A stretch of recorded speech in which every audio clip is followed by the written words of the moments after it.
പുത്തൂർ പഞ്ചായത്ത് വികസന സെമിനാർ ജില്ലാ panchayat vice president Latha Chandran ഉദ്ഘാടനം ചെയ്തു. പുത്തൂർ പഞ്ചായത്ത് വൈസ് പ്രസിഡന്റ് അശ്വതി സുനിൽ സ്വാഗതവും പ്രസിഡന്റ് മിനി ഉണ്ണികൃഷ്ണൻ അധ്യക്ഷതയും വഹിച്ചു. T K Sreenivasan, P S Sajith, Nalini Viswambharan തുടങ്ങി കക്ഷിരാഷ്ട്രീയത്തിന് അതീതമായി എല്ലാ മെമ്പർമാരും വികസന സെമിനാറിൽ പങ്കെടുത്തു. ജനാധിപത്യ മൂല്യങ്ങളും മതനിരപേക്ഷതയും തുല്യനീതിയും ഉൾക്കൊള്ളുന്ന സമൂഹം അത്യന്താപേക്ഷിതമാണ് എന്ന് പഞ്ചായത്ത് പ്രസിഡന്റ് മിനി ഉണ്ണികൃഷ്ണൻ അധ്യക്ഷ പ്രസംഗത്തിൽ പറഞ്ഞു.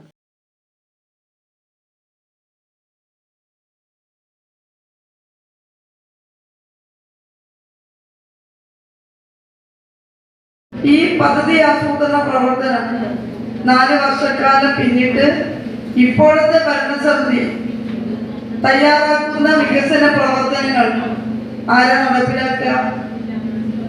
അടുത്തു വരുന്ന ഭരണസമിതി ഇപ്പോൾ നിർദ്ദേശിക്കുന്ന പദ്ധതി ആസൂത്രണം ഈ 8 മാസത്തിനുള്ളിൽ പൂർത്തിയാക്കാൻ കഴിയാത്ത പദ്ധതികൾ അടുത്ത ഭരണസമിതി വികസനത്തിന്റെ തുടർച്ച എന്ന രീതിയിൽ